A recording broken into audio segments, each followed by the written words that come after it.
மேடையில் நின்றுக்கிட்டு அதுலேயும் ஸ்கிரிப்ட் தான், பார்த்தீங்களா இல்லையான்னு தெரியல, ஒரு பேப்பரை வச்சு அவர் வாசிக்கிறார். கிடுகிடுன்னு என்னமோ வேகமாக பேசிட்டாரு, டப்புன்னு நிறுத்திட்டார், ஒரு 2 நிமிஷம் நிறுத்திட்டார். ஏன்னா அவர் படித்தது ஞாபகம் வரல, திரும்ப ஸ்கிரிப்டை பார்க்குறாரு. இதெல்லாம் திரைக்கதை வசனம் பேசுவது போல அது இருக்குது. அடுத்தது ஒரு வார்த்தை என்ன சொன்னார், எனக்கு எதிரியே டிஎம்கே அப்படின்னாரு. அடுத்தது எனக்கு அடுத்த எதிரி பிஜேபி தான் அப்படின்னாரு. இது நம்ம கொள்கையிலையும் வேற எதுலையோ ஒன்று சொல்லி, அரசியல்லையும் என்னமோ சொல்லி அவர் சொன்னார். அடுத்தது டக்குன்னு சொல்லிட்டாரு, எம்ஜிஆர் ஆரம்பித்த கட்சி அண்ணா திராவிட முன்னேற்ற கழகம், அது இன்னைக்கு யார் கையில் இருக்குது அப்படின்னார்.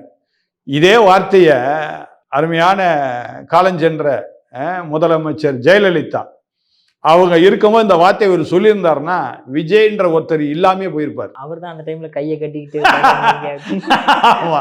எல்லாருக்கும் தெரிஞ்ச விஷயம். அருமையான சகோதரன் எடப்பாடி